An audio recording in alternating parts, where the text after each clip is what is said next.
Hi, and welcome to my Opthal teacher. Before beginning the lecture for today, I am presuming that you have gone through the previous two lectures, which were about the epidemiology, pathogenesis, signs and symptoms of diabetic retinopathy, followed by staging and classification. And now we come to the management part. So let us begin. Now, first of all, screening of diabetic retinopathy, right? So the table on the left side shows the screening schedule, which you must remember. Also, please note that wherever I've placed these tiny book icon in the corner, those slides are important for the UGs, right? And of course, the entire lecture is important for the PGs. So UGs, please look out for this particular icon, okay? Because remembering everything in this lecture would be a hard task for you. So on the left side is the screening schedule. If there is no or mild NPDR on examination of a diabetic patient, you call the patient once yearly. And when you call the patient, what do? You do the visual acuity, both uncorrected and best corrected. You also do a pinhole and see if there is improvement or worsening. You do a direct or indirect ophthalmoscopy for the fundus or a slit lamp biomicroscopic examination. So the first two are the very, very basic that you need to do for a diabetic patient at every visit. 3, 4, and 5 are optional and depends on the availability. So retinal photography, OCT scan, and now we even have telemedicine approaches in which these are basically for peripheral centers such as those in villages and all, where even if an ophthalmologist is not available, a trained person can actually take a picture of the fundus using a fundus camera and um, there are also AI based systems which can analyze that particular fundus picture and stage the retinopathy, and then a consultation with the ophthalmologist sitting at the primary at a tertiary center at a higher center is done, and accordingly a management plan is chalked out. So yes, fundus photography can be used in telemedicine approaches, but anyway, remember that the first two are a must. Okay, so no to mild NPDR. These things have to be done once yearly. Moderate NPDR every 6 months. Severe NPDR every 3 months. Very severe NPDR or PDR, monthly follow-up is required with visual acuity and fundus examination. DME non-center involving 3 monthly, DME center involving monthly. We have already discussed in the previous lecture about center and non-center involving. And center involving means the central 1 mm involvement, or the central 1 mm, that is the central subfield thickness. I think I described it to you what that means. And non-center involving means outside the central 1 mm zone.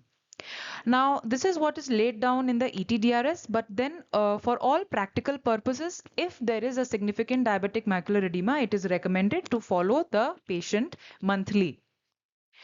Recommended eye examination. So this is when there is some level of diabetic retinopathy present. So we follow this schedule for seeing the patient's fundus. Now, in cases of diabetic patients with no known diabetic retinopathy, we follow this schedule. So if it is a type 1 diabetes, the recommended time of first eye examination is 5 years after diagnosis and thereby seen annually. Type 2 diabetes, the first eye examination should be carried out upon diagnosis, followed by annually. Now, why this difference? It is seen that a greater number of type 2 diabetic patients already have some level of diabetic retinopathy in their eye at the time of time of diagnosis of diabetes itself. So that is why type 1 and type 2. Now this has come from epidemiological studies. Type 1 or 2 and pregnancy soon after conception and early in first trimester. So if a patient is pregnant and diabetic, then the first eye examination should be soon after conception, early in first trimester. Thereby it is decided by the ophthalmologist. Usually it is once in every trimester if mild to moderate NPDR is present, and monthly preferably if severe NPDR is present. So very important slide, screening of diabetic retinopathy, important for all. Approach to patient. Um, you will ask about the history. UGs, please pay attention to this slide. The duration of diabetes directly correlates with the severity of retinopathy. Same for glycemic control. Remember about the DCCT study and what it says about the level of HbA1c. Then the use of medications, insulin, oral hypoglycemics, antihypertensive, lipid lowering drugs. So hypertension and dyslipidemia are added risk factors for diabetic retinopathy. Clinical examination, visual acuity, intraocular pressure, gonioscopy when indicated. If you find that the IOP is raised, you have to do a gonioscopy in order to look for neovascularization of the angle and rule out neovascular glaucoma. If on examination you are finding that there is these fine blood vessels or neovessels on the iris, then also a gonioscopy is indicated. Slit lamp biomicroscopy, of course, and fundus examination is done. Systemic investigations include KFT, lipid profile, fasting and postprandial blood sugar, and HbA1c for long-term control. So you know that it is an autonomic neuropathy, and you know that it affects every organ in the body. So these are the ancillary tests that are needed, and of course the presence of diabetic nephropathy, the presence of hypertension, dyslipidemia, all contribute to worsening of diabetic retinopathy. That is why these investigations are important. Now we will talk about imaging, mostly about imaging in this particular lecture.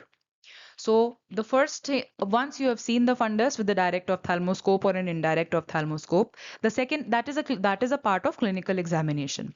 Then we come to imaging. So the first thing is fundus photography. As the name suggests, it is a photograph of the fundus. Now, how much view of the fundus, that varies from one fundus camera to another. So fundus photography, the use is to identify, stage, and keep a record of the diabetic retinopathy.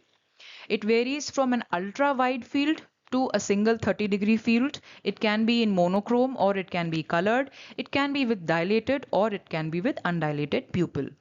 The most modern fundus cameras are the ultra wide field fundus color fundus cameras, which pick up the pictures in even in an undilated pupil, and they have a vast role in telemedicine. The modified Early-House classification used 7 standard photographic fields as shown. Now this modified Early-House classification, what has been modified? This is the same ETDRS classification which has been modified by the Early-House, and according to the ETDRS there are 7 standard photographic fields. Okay. So this is what the 7 standard photographic fields are. Okay, one is centered on the disc, the other is centered on the macula, and there are 5 other disc areas. So the fundus camera is going to give you a printout like this, and this is known as a montage. Okay, where you can, this is the view of the, for example, this is a view of the retina of the right eye. Now, when you compare 30 degrees versus ultra wide field imaging, you see this is the posterior pole, that is the 30-degree imaging done by a fundus camera. So a normal eye here, this also mostly seems normal, but there may be a microaneurysm here or there. Then here you can see some degree of macular edema, as there are hard exudates in the macular area, and you can see these hemorrhages. Then here more severe type of probably NPDR, and here also you see a lot of hard exudates and hemorrhages, right? So this is a 30-degree fundus picture limited to the posterior pole or the posterior 30 degrees of the retina. Now what are you missing out here? Look at this ultra wide field picture, right? You are only, the central 30 degrees is this area. Okay, the montage includes a little bit more. So this is the montage, the black highlighted part, which includes the 7 standard photographs. And outside the peripheral retina, it is such a vast area, and there is a tiny NVE sitting over here. So ultra wide field imaging helps pick up much more pathology in the fundus picture. The next is, after fundus photography comes fundus fluorescein angiography. So what you're seeing here on the right side is a filled up retinal vascular network, probably a late stage of fundus fluorescein angiography. This is the disc, and these are the retinal blood vessels. And this is the retinal artery, which is completely white, and this one's a vein showing the bilaminar flow. So you see how nicely the retinal artery and veins, the entire retinal vasculature is highlighted. In the background, you see a choroidal flush, which is because of the choroidal fluorescence, because of the dye being present in the choroidal vasculature. And this is the foveal avascular zone, which appears dark because firstly, it is avascular, and secondly, it has most of the layers of the retina are absent. So the underlying choroid shines through and it appears dark on fundoscopy. And of course, it has high levels of lutein and zeaxanthin. These are the reasons that the foveal avascular zone appears dark. Okay. So a fluorescein dye, 2% fluorescein sodium, is injected into an arm vein, usually an antecubital vein, and it through the vein it reaches the circulation and finally it reaches the eye, and this time is about 10 seconds, and this is known as the arm to retina circulation time. So after 10 seconds, the fluorescein is reaching the ophthalmic artery, right? And it is noted that the short posterior ciliary arteries and thereby the choriocapillaries rather, are filled up first. Okay, so the choroidal flush, the white part, appears first. I'm just giving you a little bit of background on the fundus fluorescein angiography so that if you see the pictures of DR later on in the lecture, you don't get confused and wonder what it is. So the choroidal circulation fills up first, and that appears as the choroidal flush. All these highlighted blood vessels are not seen. Then the retinal artery and veins fill up subsequently, and then this branched picture appears. Okay, so this is a delayed phase. Okay, this is much after 10 seconds. All right. So that's about fundus fluorescein angiography, the working principle. Now, what are the use? Now you look at these pictures. This is a normal picture wherein the arteries have filled up, they appear white. It is the fluorescein that is causing them to appear white, right? That is the principle. The principle is fluorescence. So the arteries have filled up, but the veins haven't. So the veins appear dark, and of course there is a foveal avascular zone. Now the dark foveal avascular zone has a wide range measuring from 150 to 350 microns. Okay, it varies. Enlargement of the foveal avascular zone is a very important marker of ischemia. So this is a normal picture. Then here you see this tiny microaneurysm here. Okay. Then here you see some leakages in the macular area. All right. And you also see some blocked fluorescence, some dark spots because of hemorrhages, maybe. Here you see that there is much more widespread leakage, and you also see these dark areas. These dark areas on FFA are known as the capillary non-perfusion areas. And here you see a leakage from the disc as well. Thereby, this we will be labeling as proliferative diabetic retinopathy. You can even see the laser marks, the laser scars which appear white in the periphery. Okay. So FFA helps to demonstrate the extent of capillary closure. It helps to pick up new vessels, such as here. It helps to detect microaneurysms, irmas, macular edema, whether it is focal, whether it is diffuse like this, or whether it is ischemic, again here, where there are so many dark areas and probably an enlargement of foveal avascular zone if measured. And the second function is to guide laser treatment. Now, you see the peripheral, if you look at beyond the seven fields, you find, look at these dark areas. See, normally it should be white, right? Like this. You look at these dark areas showing so much of capillary non-perfusion. All of these background areas are dark. Okay. And this is beyond the seven fields. So this is an example of wide field fundus fluorescein angiography. Okay, so there are wide field cameras, there is also wide field FFA. And beyond those seven standard photographs, you see there is a leakage over here. So there is a tiny NV in the extreme periphery of the retina, which otherwise may be missed on indirect ophthalmoscopy. And this yellow circle highlights the posterior pole or the central 30 degrees. The next investigation is OCT, optical coherence tomography. So this is the working principle of optical coherence tomography. That is, near infrared light is projected into the eye, it gets reflected by the retinal structures, and the reflected beam is affected by the thickness and reflectivity of the retinal structures. This reflected light is picked up by measuring system, and the measuring system in turn generates a cross-sectional image of the retina using these reflected light. So this is the what the cross section of the retina looks like. So I hope you are familiar with the layers of the retina. So you see these hyper-reflective and hyporeflective bands, and these are the different layers, okay? The nerve fiber layer, the ganglion cell layer, inner plexiform layer, inner nuclear layer, outer plexiform layer, outer nuclear layer. So up till the outer nuclear layer is your inner retinal layers. All right, this is known as the inner retina. Then comes the outer four layers or the outer retinal layers.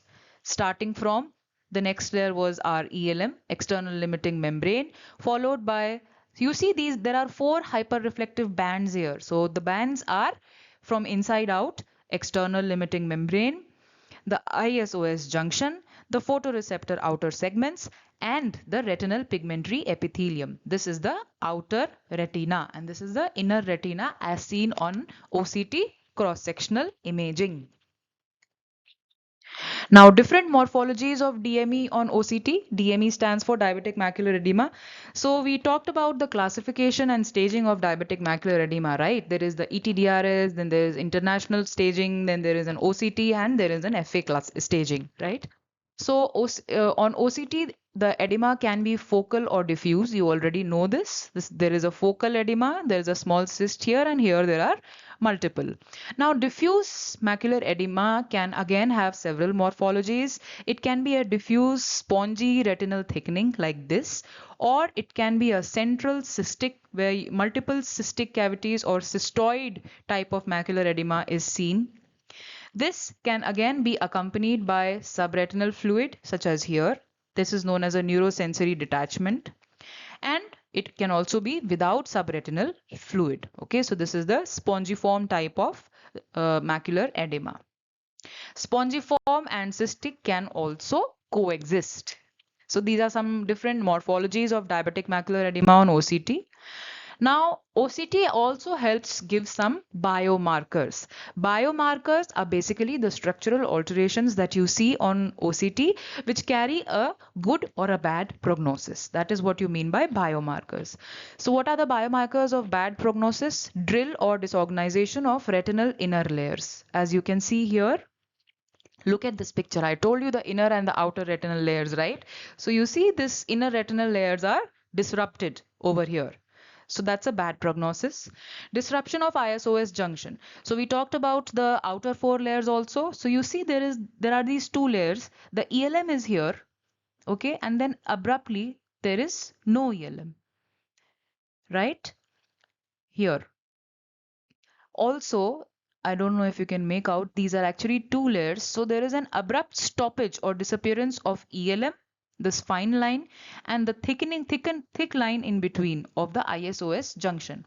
And what we see here is just the RPE. So the ELM and the ISOS are disrupted. Again, a bad sign, especially disruption of ISOS junction.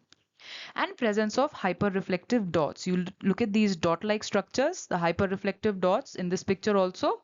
That's again a poor sign. Good prognosis, a lower initial CST, central subfield thickness. This is CST. Okay, a lower initial CST carries a good prognosis, and the presence of NSD or subretinal fluid also carries a good prognosis. It responds better to treatment. So that's about OCT biomarkers the PGs would have to know. Coming on to OCTA. You should also know about OCTA. So OCTA basically combines the principles of OCT plus motion contrast. Now what is meant by motion contrast is that the blood vessels contain RBCs which are in motion. So anything that is moving reflects different types of signals than anything which is stationary. So this difference in light signals reflected from a particular RBC as it moves from point A to point B are converted into a picture, and that is what is known as OCT angiography or OCTA. Okay, so this is what OCTA looks like. It highlights the vascular perfusion of the retina very lightly. And there is no dye that needs to be injected. It is combining the principle of OCT and motion contrast. There is no need of any fluorescein dye, so it is a non-invasive technique. It is largely replacing FFA in several areas.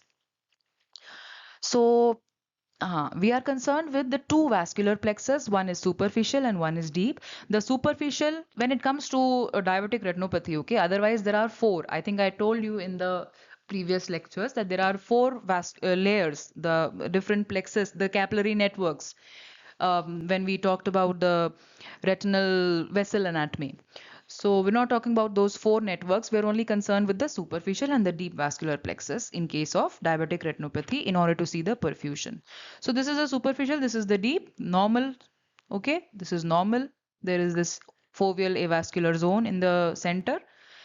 Then as the diabetic retinopathy proceeds, you see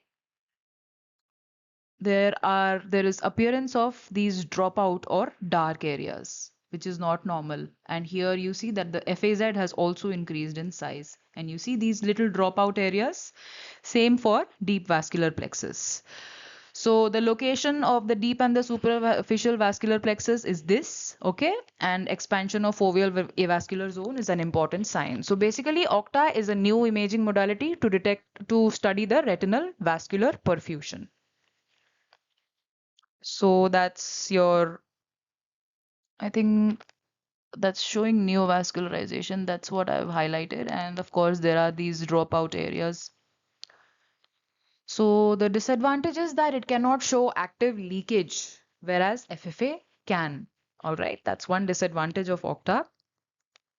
Okay, that's a dark, I've highlighted the capillary non-perfusion areas basically. So to summarize, UGs, please pay attention when you're writing your answers.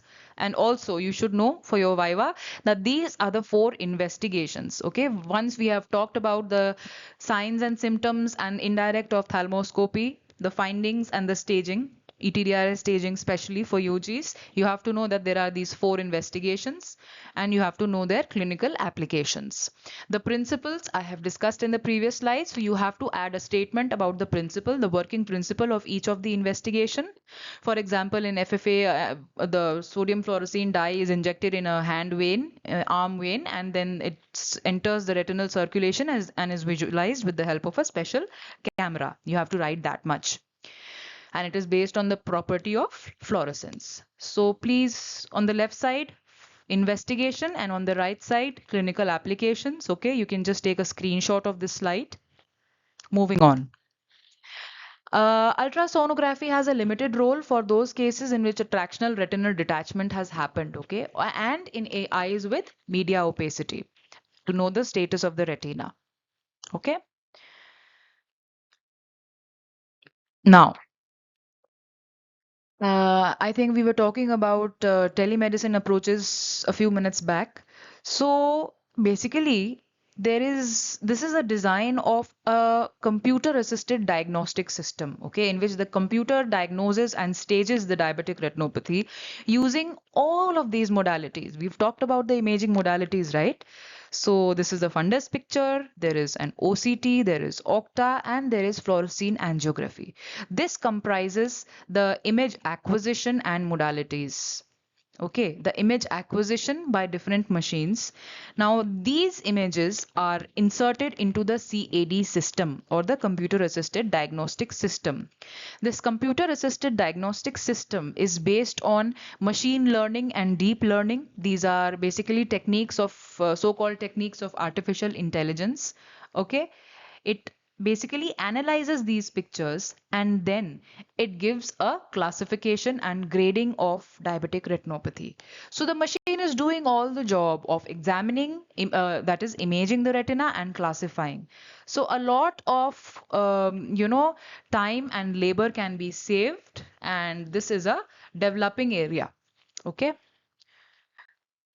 So coming on to treatment, the part one of treatment, I'm basically going to talk about panretinal photocoagulation here, and in the subsequent lecture, we'll be confining ourselves to management of diabetic macular edema, which is a topic in itself. So the general principles: optimize medical treatment, improve glycemic control if HbA1c is exceeding 7.5. If there is no mild or moderate NPDR, you follow at the recommended intervals. We already saw that. Severe NPDR, please follow the patient closely and consider early PRP if you find any risk factors for progression to PDR, such as excessive non-perfusion areas, or you see that the patient is likely to be have poor compliance with follow-up. You do a panretinal photocoagulation. Studies have also shown benefits of early PRP in severe NPDR with type 2 diabetes. PDR, PRP is the treatment of choice for PDR. Anti-VEGF injections are also safe and effective treatment of retinal neovascularization. These are the names of some of the anti-VEGFs. We will be discussing anti-VEGFs in detail. And diabetic macular edema, you treat as needed irrespective of the stage of diabetic retinopathy. Now, the studies that I talked about, the studies for anti-VEGF in patients with severe NPDR, these are the studies. Please remember that in all the 4 lectures, I have highlighted all the landmark studies in green so that it goes side by side. And if possible, I'll talk to you about the studies in detail separately. So Panorama and Protocol W showed that treatment with aflibercept, which is an anti-VEGF, resulted in reduction of development of PDR and center involving diabetic macular edema, but did not translate into better visual acuity. So it is not better than PRP in any way in cases of NPDR. So not really needed for NPDR. Now let's come to panretinal photocoagulation, also known as scatter laser, and the study related to it is diabetic retinopathy study, DRS. The finding of this study was that severe NVD without hemorrhage carries a 26% risk of visual loss at 2 years, that is reduced to 9% with PRP or panretinal photocoagulation. That is one. The other study, Protocol S from drcr.net, it compared ranibizumab to PRP for a period of 5 years, limited time duration of 5 years. So Protocol S said that up to 5 years, intravitreal ranibizumab is as effective as PRP in proliferative diabetic retinopathy. Okay, so 2 trials, one DRS study, which highlights point number 2, and then there is Protocol S. Now you will be coming across several protocols A, B, C, D, and so on. These are all a part of the drcr.net. This is basically a group of studies, all of which is available online. Okay, these are a group of clinical trials, and they are collectively known as drcr.net. The many trials are still undergoing in this particular drcr.net study. It's an ongoing study, the results of which are being published online continuously. Okay. So, okay, the working principle, ischemic peripheral retina produces VEGF or vascular endothelial growth factor. You already know that. Argon laser, which is used in pan-retinal photocoagulation, destroys the ischemic retina. As a result, there is a decrease in VEGF production by the RPE and the glial cells. With decrease in VEGF, there is decrease in neovascularization and its complications. This is the principle. This is important for the UGs also, this particular slide. Even if you do not know about the studies, you have to know about the principle of panretinal photocoagulation. Please read up what photocoagulation is, okay? There are several mechanism of action of lasers. This is important. So photocoagulation, photoablation, photodisruption, and so on. So you have to know the definition of each of these mechanisms. So argon laser is based on photocoagulation. You see, this is a treated retina, okay, and these black scars, these are the laser induced scars, okay, and this is a picture of completed PRP. So what are the prerequisites? You have to take informed consent from the patient that PRP can cause visual field defects of sufficient severity to affect driving. It does cause a decrease in the peripheral vision because there are so many scars in the peripheral retina. There is a risk to central vision because often it is found that PRP tends to develop or worsen any existing macular edema. That is a drawback. Night and color vision may be affected. So on the informed consent paper, these things have to be mentioned. A contact lens is used to provide a stable and magnified fundus view. These are examples of some of the lenses. You will also be shown a table of a comparative table of these lenses in the next slide. And some patients are not comfortable with the slit lamp delivery of laser using a fundus contact lens, so they can be asked to lay down, and the laser can also be coupled with the indirect ophthalmoscope, and with the help of a 20D lens, the patient can receive PRP in a lying down position. The adverse effect, the most common adverse effect is painful pain at the site of neurovascular bundles, mainly the horizontal neovascular bundles. But topical anesthesia is still adequate in most patients. You have to warn the patients that if there are any unusual symptoms such as flashes, floaters, pain, redness, decrease in vision, or sensation of a black curtain falling in the visual field, that is rarely an RD can happen, please report to the surgeon immediately. So that's the prerequisites. Now these are the laser burn characteristics of panretinal photocoagulation. So this is the area in which laser is given. Okay, and then there are some characteristic feature of these lasers. So the PGs have to remember the size is 500 microns, exposure is 50 to 100 milliseconds. Um, Now, with the advent of micropulse lasers, this is limited to 20 to 30 milliseconds. Intensity, it should cause a mild whitening of the retina. Distribution, 1 to less than 1 burn width apart, depending on the grade. In more severe grades of diabetic retinopathy, we do a tighter PRP in which the distance between the individual burns is lesser and lesser. The number of sessions 1 to 3. Nasal extent, this is very important. No closer than 500 microns from the nasal disc margin. This, okay? 500 microns from the nasal disc margin has to be free of lasers, okay?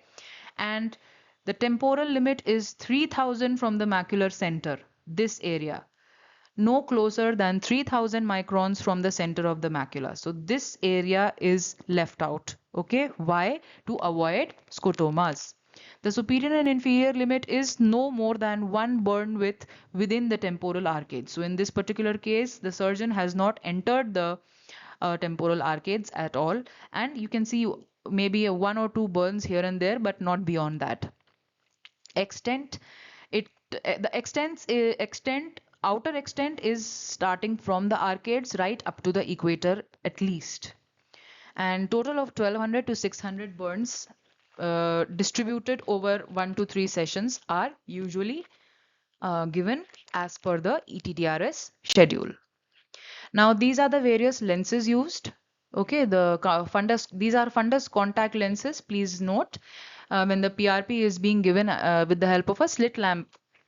So this is the varying field of vision, and also these lenses have some magnification on of their own, so the spot size may need to be adjusted. The final spot size that we want, the visible spot size that we want, is that of 500 microns, but depending on the magnification of the lens, you can decrease the adjusted spot size setting on the machine. So this picture is basically showing an incompletely done PRP. Probably one or two sessions only have been done, and these are the fresh laser marks. Okay. Now some newer advances have been there. I already told you 20 millisecond burns are given instead of the standard 100 to 200 milliseconds. This is to allow the tissues to cool down in between the laser pulses. Then there is something known as targeted PRP, targeted retinal photocoagulation, using in which wide field fluorescein angiography is used to delineate the capillary non-perfusion areas, and the laser is applied to those targeted areas only. Then there is navigated PRP, in which eye tracking movements are used to deliver a multi-spot array of laser burns, thereby reducing the overall number of sessions. What to avoid in PRP, that is, areas where laser should not be given, are areas of traction, areas of major blood vessels, preretinal hemorrhage, and chorioretinal scars. Now, VEGF inhibition for PDR. So we already discussed the DRC, the protocol S concludes that intravitreal ranibizumab is as effective as PRP in patients at high risk of PDR. Mind you, this is not PDR. These are patients of severe NPDR at high risk of PDR. Okay. So the study was done in patients of severe NPDR. and it was only for a duration of 5 years. So the long term results are not known, but then for up to 5 years it concluded that ranibizumab can be as effective as PRP in severe NPDR patients in preventing PDR. Macular edema rate is reduced, visual field is slightly better with anti-VEGF treatment, but anti-VEGF should be avoided and PRP provided if follow-up is likely to be poor. Okay. Now, obviously, with anti-VEGFs, you need a long-term follow-up and you need several injections, right? So, if the patient is a poor patient and less likely to be compliant with your follow-ups, do a PRP and get done with it, right? So PRP is the gold standard for PDR. Other indications of PRP are treatment of rubeosis iridis. If you find that there is NVI or NVA, it is an indication for PRP. And if the patient is going to undergo a cataract surgery, treat PDR prior to cataract surgery using anti-VEGF or PRP. So that's all about the imaging and the panretinal photocoagulation. And in the last lecture, hopefully, we'll be talking about diabetic macular edema management.